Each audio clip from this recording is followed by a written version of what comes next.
Even আমি গণভোটটাকে প্রসেসে মনে করি না। শুরুর দিন থেকে আমি এটা বিরোধী ছিলাম, মানে যে প্রসেসে ওরা করছে এটা। তো গণভোটের শুরু থেকে বিরোধী ছিলেন? আমি গণভোটের যে প্রসেসে গণভোটটা করা হয়েছে সেটার প্রসেসে আমি শুরুর দিন থেকে বিরোধী ছিলাম।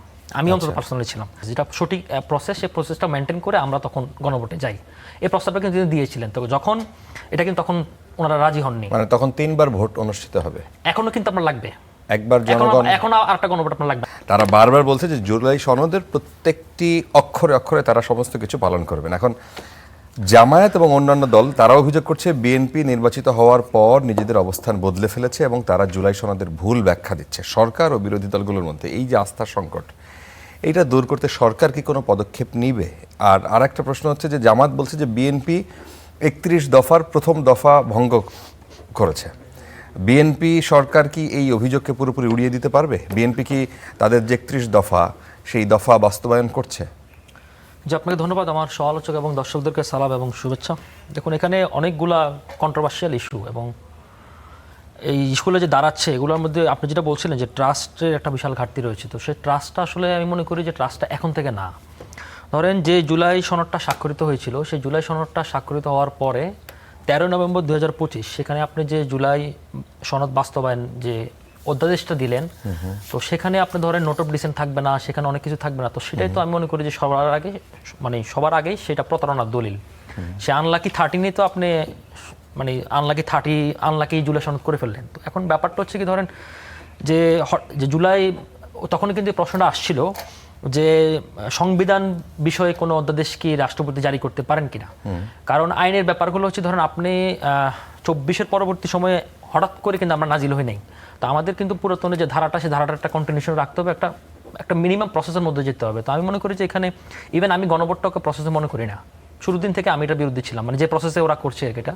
তো গণভোটের শুরু থেকে বিরোধী ছিলেন? আমি গণভোটের যে প্রসেসে গণভোটটা করা হয়েছে সেটার প্রসেসে আমি শুরুর দিন থেকে বিরোধী ছিলাম, আমি অন্তত পার্সোনালি ছিলাম। এবং আপনাকে আরেকটা মজার কাহিনী বলি এখানে, সেটা হচ্ছে ধরেন যখন গণভোট প্রশ্নে যখন আলোচনা হচ্ছিল ঐকমত্য কমিশনে, তখন বিএনপির এখনকার যিনি স্বরাষ্ট্রমন্ত্রী জনাব সালাউদ্দিন আহমেদ, তিনি একটা প্রস্তাব দিয়েছিলেন প্রতিপক্ষ যিনি ডিল করেছিলেন জামাতের অ্যাডভোকেট শিশির মনিরকে। তিনি বলেছিলেন, দেখেন যে আমরা যে সংস্কার চাই, ডেফিনেটলি জনগণও মোরাললেস এগুলো সংস্কারগুলো চায়, কিন্তু ধরেন আমরা এখন এই মুহূর্তে যদি জনগণের এটা যদি আমরা নিজেরা ডিসাইড করে ফেলি, আমরা যদি চাপিয়ে দিই জিনিসটা আসলে ওভাবে যাচ্ছে না, তাহলে আমরা একটা কাজ করি, আমরা শুরুতে একটা গণভোট করি এরকম যে সেটা হচ্ছে জনগণ সংস্কার চায় কি না, হ্যাঁ না। তো এখানে দেখেন, এখানে 84টা কিন্তু প্রস্তাব, আমি ওই প্রসঙ্গে আসতেছি। তো জনগণ চায় নাকি না। তো যদি জনগণ চায়, তখন আমরা এই বিষয়গুলো তো এখন আমরা যেখানে আলোচনা করতেছি সেই একই সেম বিষয়গুলো তো আমরা পার্লামেন্টে আলোচনা করতে হবে। তখন পার্লামেন্টে আলোচনা করার পর তখন একটা রেগুলার প্রসেস, যেটা সঠিক প্রসেস, সেই প্রসেসটা মেনটেন করে আমরা তখন গণভোটে যাই।